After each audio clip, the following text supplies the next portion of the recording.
আসসালামু আলাইকুম ওয়া রাহমাতুল্লাহি ওয়া বারাকাতুহু।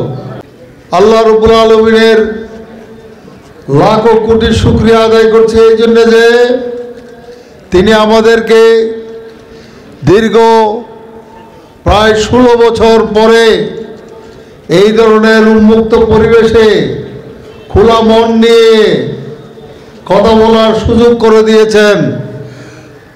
সবাই বলি আলহামদুলিল্লাহ। সম্মানিত ভাই এবং বন্ধুগণ,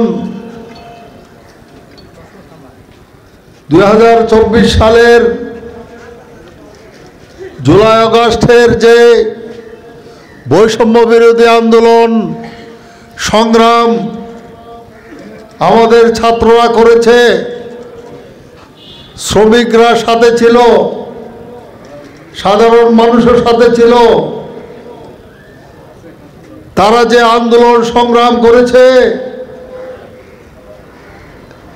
আল্লাহ রাব্বুল আলামিন সেই বৈষম্য বিরোধী আন্দোলনে সফলতা দান করেছেন। আল্লাহ রাব্বুল আলামিনের শুকরিয়া আদায় করছি। সবাই বলেন আলহামদুলিল্লাহ। আল্লাহ রাব্বুল আলামিন নিজেই বলেছেন, কুলিল্লাহুম্মা মালিকাল মুলক তুতিল মুলকা মান তাশা ওয়া তানজিউল মুলকা মিম্মান তাশা। আল্লাহ রাব্বুল আলামিন যাকে ইচ্ছা তাকে ক্ষমতাসীন করেন, যাকে ইচ্ছা তাকে ক্ষমতা থেকে বের করে দেন। এটা আল্লাহর কথা না? আল্লাহ রাব্বুল আলামিনের কথা। যদিও বলেছে পালাতে জানে না, কিন্তু পালিয়ে গেছে একজন না, হ্যাঁ, তাদের কেউ আছে বাইরে, সব পলায়ন করেছে। কেউ বিদেশে পলায়ন করেছে, আর কেউ দেশের মধ্যেও পলায়ন করেছে। পলায়ন করেও অনেকে গ্রেফতার হয়ে গেছে। কথা ঠিক কি না? আল্লাহ রাব্বুল আলামিনের হুকুমেই এই কাজটা হয়েছে। আজকে এই দ্বিবার্ষিক সম্মেলনে আমার বক্তব্যের শুরুতে দ্বিতীয় স্বাধীনতা যেটা আমরা অর্জন করেছি, সেই স্বাধীনতায় যারা জীবন দিয়েছে, আবু সাঈদদের মতো লোকরা বুকের তাজা রক্ত ঢেলে দিয়েছে। আমরা আল্লাহর কাছে দোয়া করি, আল্লাহ তাদেরকে শহীদ হিসাবে কবুল করুন। আর যারা হাত হারিয়েছে, পা হারিয়েছে, চোখ হারিয়েছে, পঙ্গুত্ব বরণ করেছে, এখনো অনেকে হাসপাতালের বিছানায় ছটফট করছে, আল্লাহর কাছে দোয়া করি রব্বুল আলামিন তাদেরকে অবিলম্বে সুস্থতা দান করুন। এবং তারা যে কুরবানি করেছে, এই কুরবানির বিনিময়ে তাদেরকে উত্তম জাযা দান করুন। তাদের পরিবার, শহীদ এবং আহত ভাইদের পরিবার পরিজনকে আল্লাহ যাতে সবরে জামিল ইখতিয়ার করেন, সবরে জামিল দান করেন, তার জন্য দোয়া করছি। সবাই বলেন আল্লাহুম্মা আমিন। প্রিয় ভাইরা, এই যে 15-16 বছর আজকে বৈষম্য বিরোধী আন্দোলনে কেন সমস্ত মানুষ একমত হয়ে গেল? নারীরাও প্রাণ দিয়েছে, শিশুরাও প্রাণ দিয়েছে, সমস্ত মানুষ ঐক্যবদ্ধ হলো। কারণটা কি? এই 16 বছরে মানুষ তো শান্তি পায়নি, পেয়েছে দুর্নীতি। হাজার হাজার কোটি টাকা, কোটি ডলার বিদেশে পাচার করেছে। এরপরে অনেক মিল কারখানা বন্ধ হয়ে গেছে। এরপরে দ্রব্যমূল্যের ঊর্ধ্বগতির কারণে মানুষের জীবন পরিচালনা কষ্টকর হয়ে গেছে। আর গুম আর খুনের যে রাজনীতি হয়েছে, আমাদের এই সাতকানিয়া তো 9 জন ভাই এবং বোনের পা হারাতে বাধ্য হয়েছে, পঙ্গুত্ব বরণ করেছে সারা জীবনের জন্য। সারা দেশে এরকম অনেকেই। এরপরে আয়নাগর করেছে, আয়নাগর, হ্যাঁ, সে আয়নাগরে নিয়ে গিয়ে কীরকম অত্যাচার করেছে সেগুলো পত্রিকা পড়লে আপনারা বুঝতে পারবেন। এরপরে হাজার হাজার নয় লক্ষ লক্ষ মামলা দিয়েছে এবং লক্ষ লক্ষ মানুষকে বিনা কারণে জেলখানায় সময় কাটাতে হয়েছে। প্রিয় ভাইরা, আমি কোনো ঘটনায় ছিলাম না, অথচ আমার বিরুদ্ধে 93টা মামলা দিছে। হ্যাঁ, 93টা মামলা দিয়ে এই দুঃশাসনের আমলে আমাকে প্রায় 1.5 যুগ, প্রায় 14-15 বছর আমাকে কারাগারে থাকতে হয়েছে। কিছুই জানি না, কোথায় কে একজন মারা গেছে আমাকে আসামি দিয়ে দিচ্ছে, কোথায় কে একজন পুলিশের গুলিতে আহত হয়েছে আমাকে 1 নম্বর আসামি দিয়ে দিছে, কোথায় জুতা মারছে আমি নাকি 1 নম্বর আসামি, অথচ আমি যাইও নাই, আসিও নাই, হ্যাঁ জানিও না। পরে আসামি হওয়ার পরে খবর পেলাম যে আমাকেও আসামি করা হয়েছে। এটা তো শুধু আমার জীবনের কথা না, এইরকম এখানে উপস্থিত যারা আছেন অনেকের ব্যাপারে এই ধরনের ঘটনা ঘটেছে।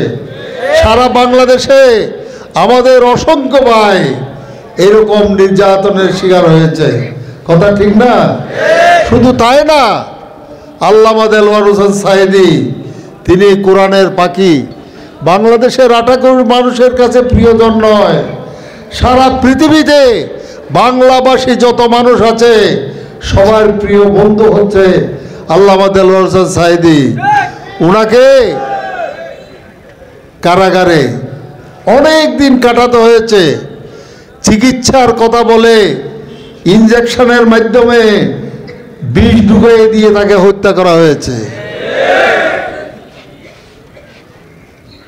শুধু তাই নয়, গোলাম আজমের কথা বলেন, মৌলানা আব্দুল সুবহান সাহেবের কথা বলেন, মৌলানা একে ইউসুফ সাহেবের কথা বলেন, এরপরে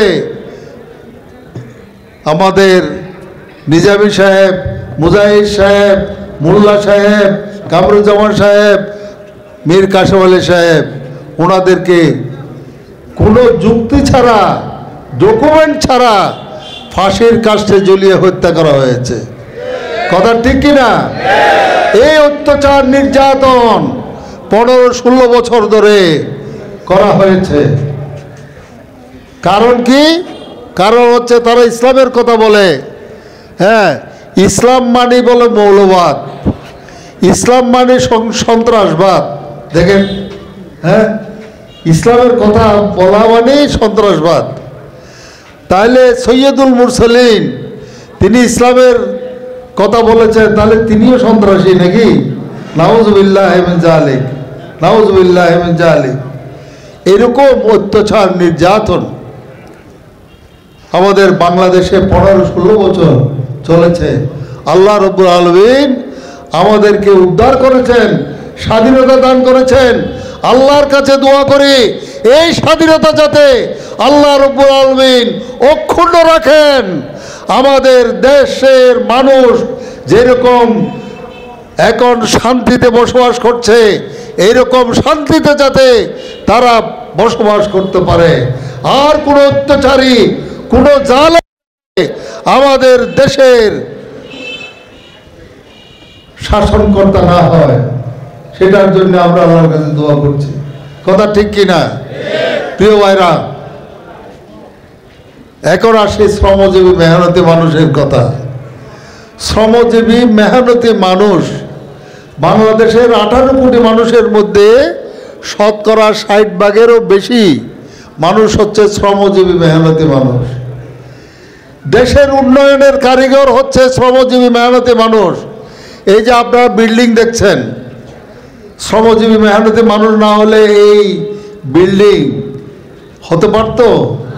রাস্তা দেখছেন, রাস্তা কি শ্রমজীবী মেহনতি মানুষ ছাড়া সম্ভব? এরপরে এই যে জমিতে ফসল ফলতেছে, ধান চাউল আমরা পাচ্ছি, শ্রমজীবী মেহনতি কৃষকরা যদি কাজ না করত সেই উৎপাদন কি হতো?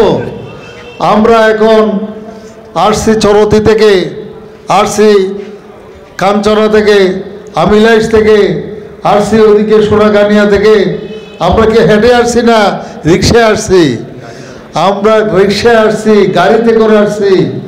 গাড়ি চালায় কারা? রিক্সা চালায় কারা? বেবি ট্যাক্সি কারা চালায়? সব শ্রমিকরা না? শ্রমিক না থাকলে দেশের উন্নয়ন সব বন্ধ হয়ে যায়। কথা ঠিক কি না? এই জন্যে শ্রমজীবী মেহনতি মানুষ হচ্ছে উন্নয়নের কারিগর। কথা ঠিক কি না? কিন্তু বড় দুর্ভাগ্যের বিষয় হচ্ছে শ্রমজীবী মেহনতি মানুষ তাদের অধিকার পায় না, তাদের অধিকার পায় না। অথচ এই শ্রমজীবী মেহনতি মানুষ হচ্ছে আল্লাহর বন্ধু। আল্লাহ রসুল নিজেই বলেছেন, আল কাসেবু হাবিবুল্লাহ। শ্রমজীবী মেহনতি মানুষই হচ্ছে আল্লাহর বন্ধু। এই জন্যে তো যে আল্লাহ দুনিয়া সৃষ্টি করেছেন, যে আল্লাহ আমাদেরকে সৃষ্টি করেছেন, এত সুন্দর করে বসবাসের ব্যবস্থা করেছেন, সেই রব্বুল আলামিন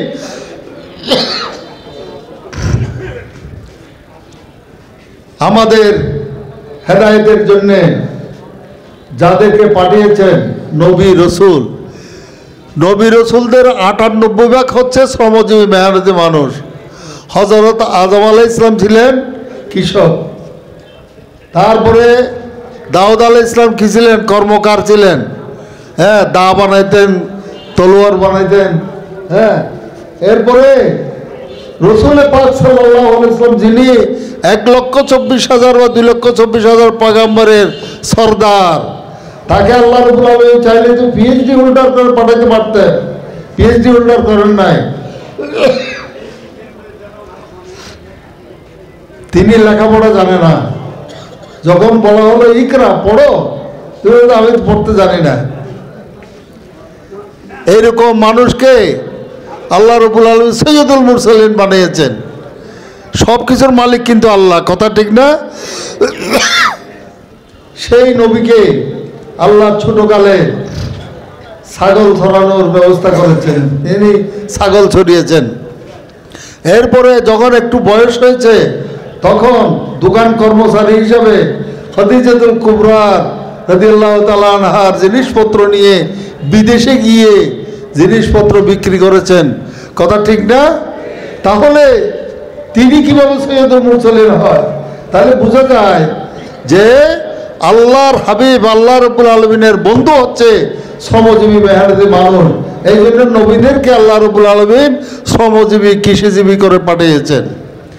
এরপরে যারা বিপ্লব করেছে, বিভিন্ন সময়ে বিপ্লব করেছে, এই যে আল্লাহ রসুলের নেতৃত্বে যারা বিপ্লব করেছে, জীবন দিয়েছে, সাহাবায়ে কেরামদের ইতিহাস যদি আমরা দেখি, তাহলে দেখি সব শ্রমজীবী মেহনতি মানুষ। কথা ঠিক কিনা প্রিয় ভাইরা?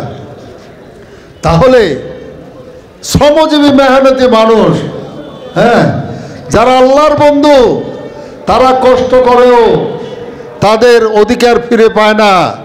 হ্যাঁ, তারা অধিকার ফিরে পায় না। অথচ আল্লাহ রাসূল কি বলেছেন? শ্রমিকরা তোমাদের বন্ধু, তোমরা যা খাও শ্রমিকদেরকে তা খেতে দাও, তোমরা যা পড়ো শ্রমিকদেরকে সেরকম পরিধান করতে দাও। এরপরে তাদের সামর্থ্যের বাইরে কোনো দায়িত্ব, কোনো বোঝা তাদের উপর চাপাইও না, তোমরা নিজেরাও ভাগ করে নিও কাজকর্ম। এটা কি ইসলামী শ্রমনীতি? হ্যাঁ, ইসলামী শ্রমনীতি। আজকে ইসলামী শ্রমনীতি যদি বাস্তবায়ন হতো, তাহলে এই যে গার্মেন্টসের মাধ্যমে কোটি কোটি ডলার আমরা পাচ্ছি, এই গার্মেন্টস শ্রমিকদের 10,000 টাকা বেতন হতো না। এই 10,000 টাকা দিয়ে তারা তো খেতে পায় না, সংসারকে খাওয়াতে পারে না। তাদেরকে 25,000 টাকা কমপক্ষে দিতে হবে, আমরা সেটা দাবি করেছি। এরপরে তাদের চিকিৎসার জন্য ফ্রি হাসপাতালের ব্যবস্থা করতে হবে, তাদের সন্তানদের লেখাপড়ার ব্যবস্থা করতে হবে। এখন কথায় কথায় চাকরি থেকে বরখাস্ত করে, কথায় কথায় ট্যাক্সি ওয়ালাদেরকে বিদায় করে দেয়, তুমি আমাকে ট্যাক্সি ফেরত দাও, হ্যাঁ, তারপরে দোকান কর্মচারীকে বিদায় করে দেয়। এটা ইসলামের নীতি না। ইসলামের নীতি হচ্ছে শ্রমিকদের অধিকার পূর্ণভাবে ফিরিয়ে দেওয়া। আজকে যদি সত্যিকার অর্থে ইসলামী শ্রমনীতি দুনিয়ার মুখে বাস্তবায়ন হতে পারত, তাহলে শ্রমিকরা যেমন কষ্ট থেকে মুক্তি পেত, শ্রমিকরা যেমন সুন্দরভাবে জীবনযাপন করতে পারত, দেশের মধ্যে শান্তি আসতো। কথা ঠিক কিনা বেটি? প্রিয় ভাইরা, আল্লাহ রাব্বুল আলামিন কি বলতে জানেন? হ্যাঁ, এই কাজগুলো কেন করতে হবে? দেশে শান্তি ফিরে আসতে হবে, আনতে হবে। কেন আনতে হবে? কোনো মানুষ যাতে জুলুমের শিকার না হয়, এইটাই ইমানের দাবি বলেছে। আল্লাহ রাব্বুল আলামিন পরিষ্কার করে বলেছেন, ইন্নামাল মুমিনুনা আল্লাযীনা আমানু বিল্লাহি ওয়া রাসূলিহি সুম্মা লাম ইয়ারতাবু ওয়া জাহাদু বিআমওয়ালিহিম ওয়া আনফুসিহিম ফি সাবিলিল্লাহ উলাইকা হুমুস সাদিকুন। ভালো করে খেয়াল করেন, আল্লাহ রাব্বুল আলামিন বলেছেন সত্যিকারের মুমিন তারাই যারা আল্লাহর উপর এবং রাসূলের উপর ঈমান আনবে, কোনো সন্দেহ পোষণ করবে না, আর যারা মাল দিয়ে জান দিয়ে সংগ্রাম করবে তারাই সত্যিকারের মুমিন। আমরা কি মুমিন হতে রাজি আছি? হাত তুলেন। আলহামদুলিল্লাহ, আমরা সবাই মুমিন হতে রাজি আছি। মুমিন হতে হলে জান মাল দিয়ে সংগ্রাম করতে হবে। আল্লাহ আরো বলেছেন, ইন্নামাল মুমিনুনা আল্লাযিনা, হ্যাঁ, আল্লাযিনা আমানু ইউকাতিলুনা ফি সাবিলিল্লাহ ওয়াল্লাযিনা কাফারু ইউকাতিলুনা ফি সাবিলিত তাগুত।